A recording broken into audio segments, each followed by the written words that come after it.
Sanibonani wey'ngane zakwethu, ake nginivelele phinde futhi nginamukele kuyona i-channel ehamba phambili ye-Radio Ingeza. Lami igama ngiveza uNtuthu Khumalo bathi la sibona amagumede. Mawuthi mhlawumbe usemusha kuleli khasi, ngizophinda ngicela nje shothi uya-subscribe, ungakhohlwa ukukhomenta nokulike nokushare, okuyikhona okukhulu kunakho konke. Wey'ngane zakwethu, udaba isolezwe igoqwe kabi impelasonto kubathandi bamaskandi kubulawa umculo waseMnambithi.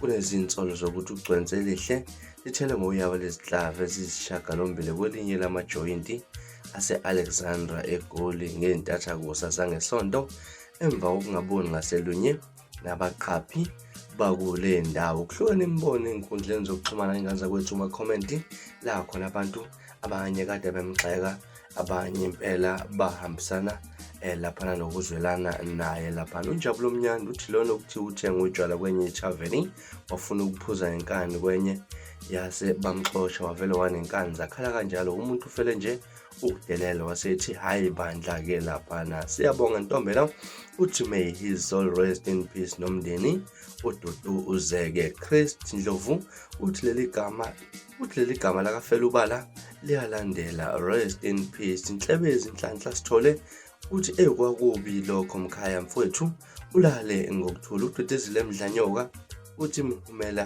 imphumela kajwala-ke laphana. Mom's favorite ave ishinhlamvu kule mboni kwamaskandi kulezi nsuku. Umgazi omkhulu wasemgazini, uyabona nje igama elithi umaskandi bese kuba igama elithi somatekisi. Usukukhuluma ngomuntu oyedwa la uhlale enikwela igazi, kube sengathi ungathola impi nje, ngoba bonke abangena kule ndima bathole iziqu nokufundiswa.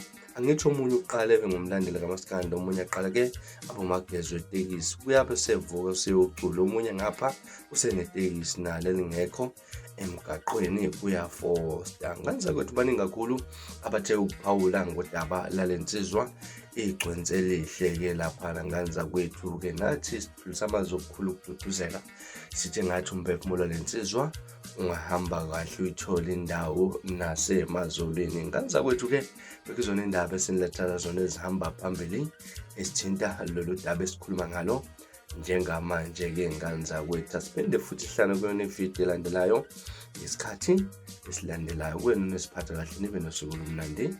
Nginithanda kakhulu. Inkosi inibusise. Bye bye.